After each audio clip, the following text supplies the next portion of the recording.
Welcome to Law Excellence Hindu News Analysis.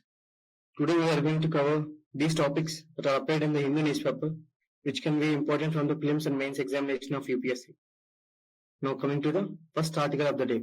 Now this article is saying that valley shivers. Now this article is talking about Dal Lake. It is saying that due to the reducing temperatures in the Kashmir region, especially in the Srinagar, Dal Lake is freezing, nearly freezing. Now this is what the context of the news. Now this article is majorly important from the prelims perspective, especially facts regarding the Dal Lake. Now why this article is important? If you see this previous year question, this was asked in 2023 prelims examination. It is saying that Jhelum River passes through the Ular Lake. Now this statement is correct statement. So again, Ular Lake is in Jammu and Kashmir, right? Like Dal Lake. No, Dal Lake is also in the JNK, Jammu and Kashmir, in Srinagar. Likewise, such lakes are very important. Next, Krishna River directly feeds Kolari Lake. Now this is a wrong statement. Now Krishna River does not directly feed Kolari Lake. Okay. Meandering of Gandak River forms Kanwar Lake. Now this is also wrong statement.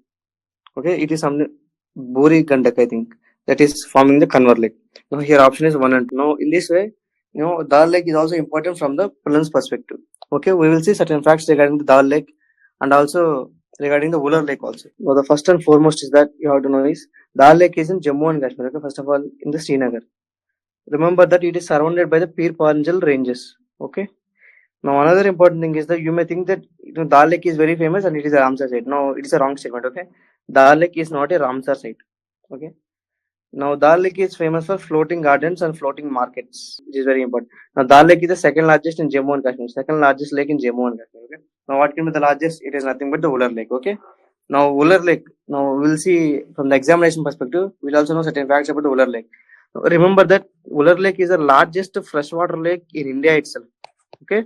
Remember, Ular Lake is the largest freshwater lake in India. Now, Ular Lake is fed by the Jhelum River. Now, the lake basin of Ular Lake is formed due to the tectonic activity. Why I am saying it because it can be given as a statement in the prelims examination.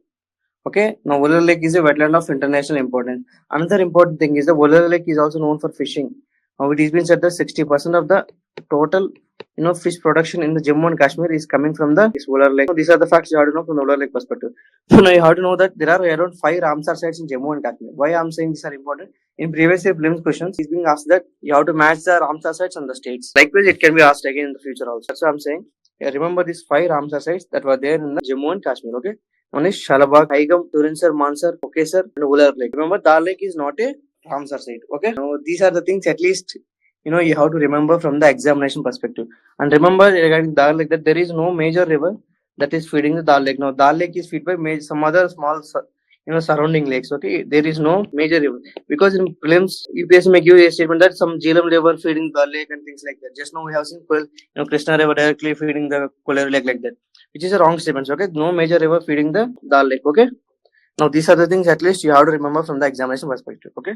Now we will move to the next article. Now this article is saying that Parliament needs to be more productive, not sidetracked by the bar. Now, what is the context of the news? The context of the news is that now recently in December 20, the winter session of the Parliament ends. Now it has been said that in the winter session, only 54% of the Lok Sabha time is utilized and around only 40% of the Rajya Sabha time is, the remaining time is wasted because of a lot of disruptions and walking roads. Now there is a issue such as no confidence motion against Rajya Sabha chairperson, and there are protests regarding the Home Minister comments on the B.R. Ambedkar, and there are ruling party is now alleging that linking of Rahul Gandhi to the someone person like George Soros and things like that, and there is an issue of impeaching Allahabad High Court. All these are issues, but there is a issue of policy paralysis because now all these things are discussed in the place of Parliament, but they are not discussing the important issues related to the policies and all those things. Now that is what the context of the news. Now because of this lead to low performance of the Lok Sabha. Now, Lok Sabha is a place which requires a lot of deliberations, discussions, debate, especially regarding the policies. But it is more of a political place where, each party is accusing each other towards them regarding the elections and things like that. Now, that's what is happening. Now, this is what the article is saying. There are certain facts that this article is mentioned, which you can use in the examination also. Okay. Now, why this article is very much relevant? See, repeatedly there are questions regarding to what extent in your view the Parliament is able to ensure accountability of the executive in India. Now, this is just one of the questions of PYQ in GS paper 2. There are many other questions repeatedly asking like this. Okay, how generally Parliament ensure accountability of the executive? Okay, how there are many ways. Just I will mention two or three. For example, there is a question hour in which ministers get the questions and they will reply. Another one is parliamentary committees, which ensure that there are financial accountability can be ensured by this, public accounts committee and other accounts committees, and these privilege motions and all resolutions, etc. All these are the numerous ways of ensuring the accountability of the executive. Okay, now what happening is because of these frequent disruptions, a proper legislative business is not conducting. For example, now it is been said that the lowest performance in the last 6 Lok Sabhas, because see, since the start of this government in the last 6 months, only one bill is passed. So this indicating the redundantness of Lok Sabha and Rajya Sabha. No private member bill is discussed yet in the past 6 months. As per the winter session, as per the plan, they have planned that around 16 bills has to be passed, but only one bill is passed. Now, in this way, a lot of things are happening. So this is the author is saying that as now Lok Sabha and Rajya Sabha proceedings are live online, now this will affect the public trust. Okay, and they are also wasting public money.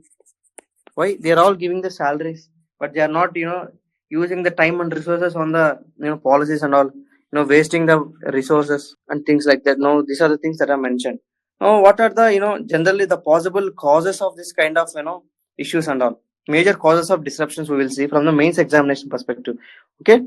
Remember, try to use this data like 54%, 40% and things like that. Now, because of these type of disruptions, there is number of, days working for the parliament is been reducing consistently over the last 3 to 4 years. Now, if you see number of working days of parliament in the first Lok Sabha, now it has been said that around 135 days are working days. Now, recent 17th Lok Sabha, the working days are down to 55 days. Now, this indicating that the productivity of the parliament and Lok Sabha, these kind of institutions has been reduced, and people are also reducing a trust on the institutions like Lok Sabha and Rajya Sabha when there are issues like this are happening. People are fighting against each other in the place of parliament. Recently, you can see in the news channels also, right? Now we will see the reasons for such type of issues. Now, what can be the reasons for such type of continuous political disruptions? Now, first and foremost reason can be the political strategy. See, opposition parties often use disruptions as a strategy to draw the attention to specific issues and pressurize the government. Okay, that may be one of the thing. Another important thing is can be lack of consensus. Now, what does it mean? See, there are certain times disagreements between the ruling party and the opposition on the agenda and priorities. Which can often lead to the deadlocks also. Right now, this can be one of the reason. Now, another issues can be contentious legislations. Now, it has been said that lack of pre-legislative consultations often leads to resistance and disagreements, not only between the ruling party and opposition party, but also between the government and the people also. For example, the best example can be the issues of farmers' laws. Government has to repeal the farmer laws because of lack of pre-consultation with the farmers, and there are issues of federal issues. For example, there are bills or the subjects that are in the concurrent list. Now, central government need not to consult as per the rules or constitution provisions, but on the note of for the consensual decision making, if they need to consult, then there will be seamless implementation of legislation, but generally they won't consult, right? Then another issue of contentious legislation, lack of pre-legislative consultations lead to resistance and disagreements. Just now we have seen that about the federalist legislations. Demand for debates, now calls for there, often there is a calls for comprehensive debates on critical issues. For example, recently opposition called for a debate on constitution, such as economic policies, foreign relations and social justice. Often these lead to disruptions when not accommodated. For example, opposition demanded, debates regarding the Manipur issue, constitution issue sometimes, which ruling government has not accepted sometimes. This also led to a lot of protests and all. Likewise, there are many reasons. This okay. Now, what can be the impact of this kind of disruptions? The first and foremost thing is the erosion of decorum, especially parliamentary decorum. The frequent disruptions and walkouts, and sometimes unruly behavior by the members of the parliament, it's becoming very common. Now, this leads to a lot of waste of valuable legislative time, and also undermine the dignity and sanctity of the parliament institution. Okay, just now we have mentioned. Next, decline the quality of debates. See, instead of engaging the substantive discussions on the policy issues, these debates are often devolved into the personal attacks and political ground standing. For example, just now we mentioned about people criticizing about Rahul Gandhi's citizenship and all, or now Hindutva of ruling party and things like that. We're not discussing on the policies. That is what the thing. Now, what happened? This this shift from meaningful deliberations and discussion to partisan discussions. This hinders the parliament's ability to effectively address the pressing issues that that are faced by the nation. Okay. Next important thing is legislative productivity. Now, because of this, the number of bills passed and the quality of legislation also suffered. Just now we mentioned that of the 16 bills that are planned, only one bill is passed. Okay. Often this lead to underutilizing of parliamentary committee. Now it is being said that only 25% of the bills that are coming are being sent to the parliamentary committee also. Now this reduces the chance of checks and balances, right? Resulting in the poorly drafted legislations. Okay. Next, policy paralysis. See, because of lack of constructive debates and discussions, which are essential for addressing the issues of all stakeholders and inclusiveness, this policy paralysis kind of things can be happen because of the frequent disruptions. There is delay in passing the bill. Now, another and most important thing, impact of public trust. A dysfunctional parliament not only dents India's image at the global stage also, but also weakens its leadership role in the international community, even at the India level. Okay, these are the impacts. Now, try to mention these points in the examination in GS paper 2. Okay, now we will move to the next article. Now, this article is saying that a chance to strike gold during the Kuwait visit. Now, what is the context of the news? See, the context of the news is that recently Prime Minister Narendra Modi went on a 2-day visit to the Kuwait country. Now, Kuwait is a country in the West Asian region, especially this is a country in the Persian Gulf. Now, this visit is very important. Why? Now, this article is saying that this visit of Indian Prime Minister Narendra Modi is first of its kind in the last 43 years. That is, Narendra Modi is the first ever Prime Minister who visited Kuwait country in the last 43 years. Now, in the last 10 years, that is since 2014, that Prime Minister Narendra Modi came to government, he visited almost all the countries of Gulf Cooperation Council, except the Kuwait. Now, going to the Kuwait is a significance not only for the bilateral ties, but also the stability of the region. Okay. Now, Gulf Cooperation Council is very important. Now, especially in the context of the present context, in terms of the trade. Now, India's trade with Gulf Cooperation countries was around $184 billion. Now, which is a huge amount. This has happened in 2022 to 2023. Now, Kuwait is a current chair of GCC. Now, remember this fact from the Plin's perspective. Okay. Now, this author is saying that India is holding negotiations with the Gulf Cooperation Council for a free trade pact. And not only that, Indian government, India's Prime Minister is going to visit the, Indian workers abroad, to discuss the terms and conditions, especially regarding the status of the Indian workers there. Because a lot of issues are happening, especially regarding the cancelling of visas of Indian workers, misguiding of Indian workers there, and things like that. Not only that, recently an issue happened in which, a fire accident was happening in Kuwait where 45 Indians were killed in housing and things like that, where Kuwait also supported, they immediately sent the, body remnants of Indians to the back to India. Like these are the things that are there. And they are also discussing about the bilateral investment treaty and defense cooperation. Now, these are the things.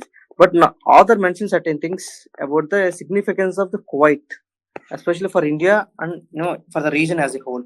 Okay. And what can be the areas of improvement between India and Kuwait as a bilateral relations. Okay, we will see that from the examination perspective. Now, this is important from the examination perspective in GS paper to international relations. Okay. Now, questions are repeatedly asking about the situation in the West Asia, as an extended neighbor of India. Now, how it can impact India's, political situation, because especially, India is depends upon the this, significant amount of, energy security from the West Asia, and not only a significant amount of, Indian origin people are living in the West Asia. Like India is receiving one of the largest amount of remittances from the West Asian region. Okay, especially Gulf region. Now, in this way, it is very significant also. Now, what the author is mentioned, we will see that. Now, the author is saying that the Kuwait is very significant, especially in the present context, because of the geopolitical instability that is happening, especially the wars that are happening in the region, especially in the West Asia and Eurasian region between Russia, Ukraine, and Israel, and all around things like that. Now, this Kuwait is presently located in a very strategic place, that is in the Persian Gulf. Now, stability of Kuwait is very important. This one thing. Next important thing mentioned was that now Kuwait is the only monarchy in the region now which has successfully experimented with the democracy. Now, hence there is alignment of values and ideas with India also. This is one thing. Now, another thing is Kuwait, over the years has maintained its neutral stance for various issues. It was less commented in any other issues that are happening in the region or with respect to India also. This is one thing that can be appreciated from the Indian perspective. Next, Kuwait's, economy is majorly supported with the oil reserves that it has. And it is been said that it has the sixth largest global oil reserves, right? In that way, it is very significant. Next, Kuwait is a founding member of the OPEC. Now, from the examination perspective, we will see international organizations such as CCC and OPEC, at the end of this article. Okay. Now, it is been said that Kuwait has one of the largest sovereign wealth funds. That is, it is been said it has around $924 billion of money as a part of its sovereign wealth funds. It is considered as fourth largest in the world. Now, this can be utilized, for the bilateral relations and investment. Now, that's why India is starting about this bilateral investment, which is very significant for, partnership with development projects in India, right? Now, other things that are mentioned or the existing, relations between India and Kuwait is that now it is means that India and Kuwait has consistently been one of the major trading partners. Now, presently the trade was around $10 billion. Kuwait is also one of the major suppliers of oil. Now, it is the sixth largest supplier of crude oil to India, which is around 3% of India's crude oil importing. Not only that, the role of brotherhood is also very important. Now, India sent around 2 lakh vaccine doses to Kuwait during the time of COVID. Now, Kuwait, in a reciprocal manner, they sent oxygen cylinders and ventilators to India during that time. Around 282 oxygen cylinders and 60 oxygen concentrators, ventilators, and many other medical supplies are also sent to India. Now, the people-to-people ties are also very good. For example, it has been said that out of the 4.9 million population in the Kuwait region, around 1 million people are somewhat related to the Indian origin. As a part of people-to-people ties, Festival of India was organized in Kuwait. Okay, Festival of India was organized, and not only that, Hindi is also celebrated because a Hindi radio program was also conducted in Kuwait National Radio, which is also called as Namaste Kuwait. And not only that, another important thing is that regarding cultural cooperation and all and exchange programs, around 26 schools in Kuwait, with over 60,000 students, they are also following this Central Board of Secondary Education curriculum. This in Kuwait also cooperated in sending the dead body remnants of the 40 Indian workers that are killed in the fire accident, timely sending them back and things like that. Okay, these are the things that you have to remember from the examination perspective, at least from the relations of Kuwait and India. Although said there are certain areas which need to be improved regarding the bilateral relations. We will see that now. Now, what can be the areas of improvement? Now, others is saying that India invited Kuwait to join the International Solar Alliance. Now, CDRA, that is Coalition for Disaster Resilient Infrastructure. Now, Kuwait has significant sunlight, which is can be major contributor to the solar energy and things like that. And Kuwait also, sent a positive signal, though not yet joined, but they are saying that they will join in the later times. As I said, Kuwait has a significant sovereign wealth fund, that is Kuwait Investment Authority, and India has a sovereign wealth fund of this National Institution for Investment Fund, National Infrastructure and Investment Fund.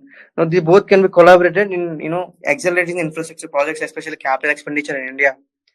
Now, we have strategic oil reserves in India as a part of UAE. That UAE is also, storing its crude oil as a strategic place in India.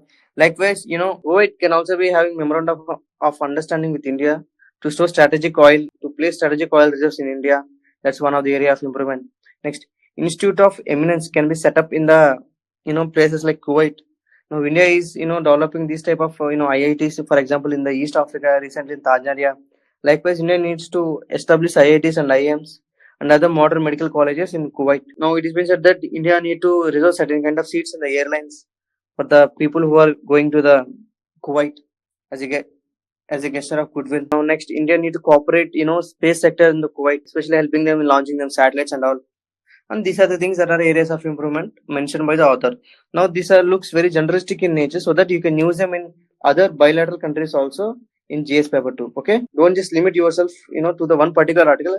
Try to remember these keywords and use them in, all other countries also, because most of the times the template and framework for writing GS2 international relations answers is very much similar. Okay, use this kind of points almost in all the answers of you. Okay, now this article is talking about new undersea cables to boost India's digital security.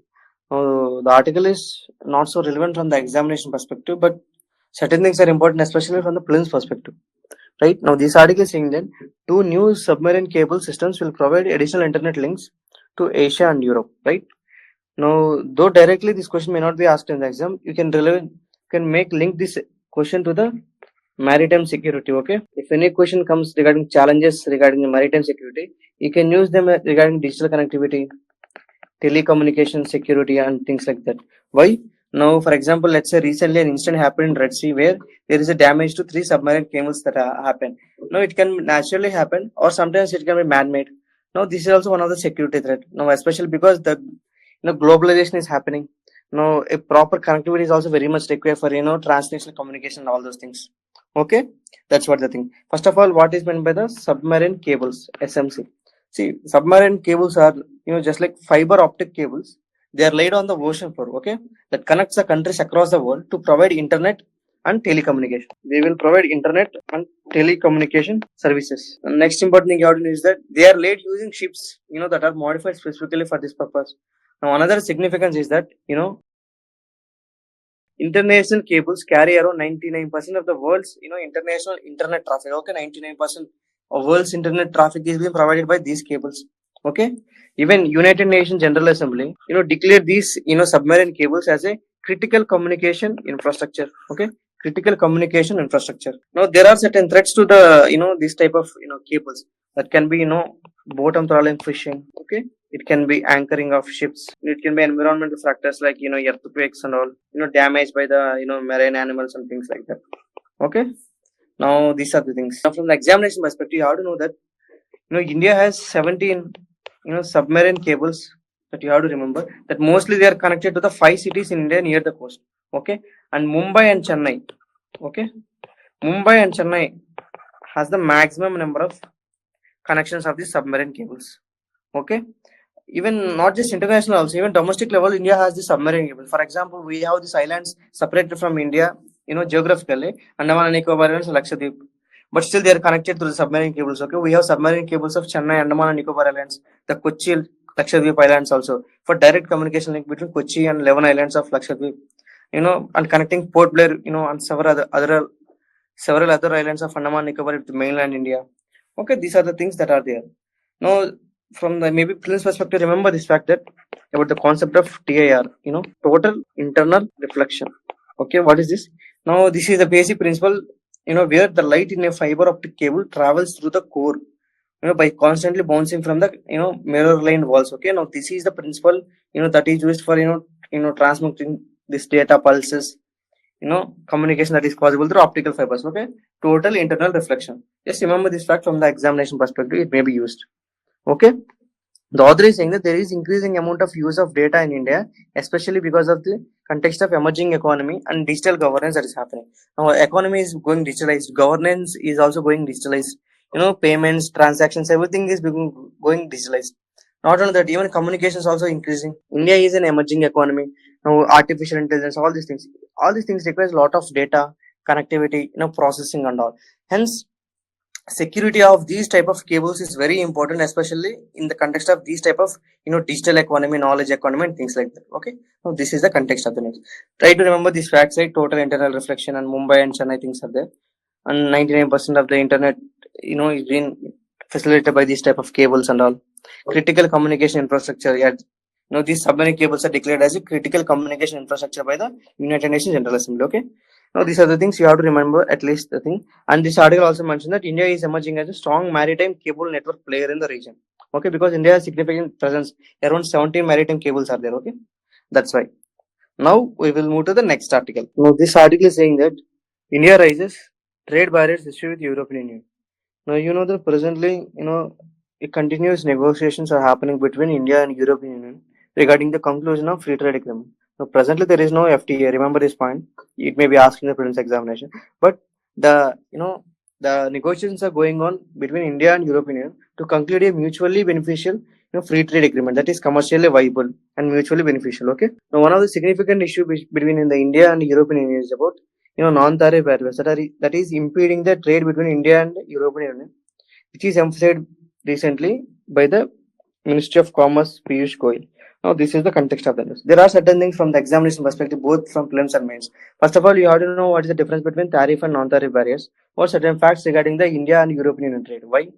If you see this previous year prelims question, it was asked that with reference to international trade of India at present moment, which of the following statements is or correct? This was asked in PYQ 2020. Okay, this article is saying, the questions are saying India's merchandise exports are less than its merchandise imports. Now this statement is a correct statement. Now we import more than export in terms of goods. Merchandise means it's goods. It's about goods, not services. Okay. India's imports of iron and steel, chemicals, fertilizers and machinery have decreased in the recent years. Now this is a wrong statement. Now as India is emerging economy, infrastructure is continuously going, and agriculture is a very huge thing. We continuously import fertilizers, iron and steel, chemicals and machinery, right? Now this is a wrong statement. Next, India's exports of services are more than its imports of services. Now this is a true statement. Now India is majorly service-based economy because 54% of our GDP is coming from the services, and so obviously we have more export of services. Next, India suffers from an overall trade or current account deficit, now, which is a true statement. Okay, answer is 134. Likewise, you have to know certain things or facts regarding European Union and also certain things regarding the tariff and non-tariff barriers. Now, European Union is a huge market and a beneficial market for India, especially because now if you see India's exports to Europe in fiscal year 2024 is around $86 billion. Now, this indicating the significance of trade. Not only that, the good thing is that India's export, especially merchandise exports to European Union, is more than the merchandise imports. That means India have trade surplus, which is a very good thing economically. And next, Germany is the largest trading partner in the European Union. Remember this from the prelims perspective, right? Previously, it is been asked that in a prelims question whether Sri Lanka is the largest trading partner for India in South Asia or not. Now it is not Sri Lanka; it is Bangladesh. This was asked in previous prelims. Likewise, Germany is the largest trading partner in Europe, which is true. Remember. Next, India has substantial interest in steel exports because European region is a major importer of steel, especially from India. That's why India exports steel exports around $6.4 billion now, which is a huge thing, right? That's why India has a significant interest here. Now these are the things at least you have to remember regarding the trade aspect of India and European Union. Okay, from the examination perspective, especially mains perspective, we have to understand let us some basic things like what is meant by tariff barriers and non-tariff barriers. First of all, what is meant by tariff barriers? See, first of all, tariff means nothing but taxes or duties that are imposed on the imported or exported goods. Okay, they are generally used to generate revenue for the government or to protect the domestic industries by making imported goods more expensive. Okay. Now, how it can be imposed? It can be imposed based on the value of a product. For example, let's say a percentage of value of imported goods. Let's say if a car is, let's say, some amount of money, a 10% of tariff on the imported cars, like that. Now it can be specific tariff that it can be like fixed amount of charging. For example, let's say you are importing 1,000 tons of imported steel. You are saying that at least 1,000 rupees is being charged as a tariff for every ton of imported steel. Now this is one type of tariff. Now another thing. Now these are the things. Okay, these are to address the issues of trade imbalances, to regulate the value of imports, volume of imports, generate revenue and protect domestic industries, regulate the volumes of trade, prevent dumping, to address the issues of trade imbalances, revenue. These are the things. Now the article is talking about non-tariff barriers. Okay, what is meant by the non-tariff barriers? See, non-tariff barriers mean nothing but restrictions other than tariffs imposed by country. Now, other than tariffs means already tariffs means taxes or duties. Now, other than these taxes, non-tariff barriers means these are restrictions imposed by a country to control the amount of trade across its borders. Now, we can say that these are indirect tools. Okay, non-tariff barriers are the indirect tools. Okay, to restrict the imports or exports. Now, how it can be? Now it can be quota restrictions. Now, how it can be happen?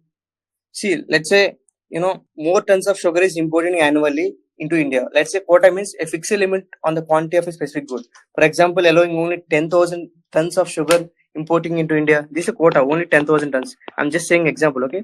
Limiting the number of quantity of imports. Next, licensing. Licensing is also one type of non-tariff barriers. What is meant by saying? You are saying that importers or exporters need to have special permits or licenses to trade certain goods. For example, you are saying license is required for pharmaceutical imports to ensure quality. Things like that. Next, standards and regulations. What is meant by things? Now you are saying that exporters have to maintain strict quality standards, safety norms, and certification requirements on the imports. Now, for example, let's say agriculture products are there. They are using pesticides which are harmful for the health. Hence, let's say a country can say that your agriculture products should contain only limited amount of pesticides. If more than threshold is there, we don't import and things like that. That is one type of thing. Next, subsidies and domestic support is also one type of non-tariff barrier. It means that providing subsidies to the domestic producers to make them more competitive in the domestic market than the imports. For example, India is giving subsidies to its farmers. That means making imported agriculture products less competitive than Indian products. This is one way. Other thing is custom procedures. What does it mean? Now it means indicating that requirement of more paperwork, lengthy and complex customs clearance process. For example, you may say that requiring more multiple documents to clear importing goods. No, this is a complex procedure. This describes the exports. Next important thing is the more often you may hear this sanitary and phytosanitary measures. This is more regarding the safety and health. These are the health and safety standards for animals, plants, and food. For example, let's say a country can ban poultry products from the countries which have avian flu outbreak. For example, let's say avian flu outbreak is there in China, so we can ban poultry imports from China. This one type of non-tariff barriers. Okay, remember these kind of things from the prelims examination perspective, very important, because UPSC may ask that which are the following are non-tariff barriers and things like that. Okay. Now, most of the thing is that all these kind of tariff and non-tariff barriers are mostly to protect domestic industries indirectly, to ensure quality and safety of imported products, safety of people, national interest. All these can be the reasons. Okay. Now, these are the things you have to remember from the examination perspective. I hope you like the video. Thank you.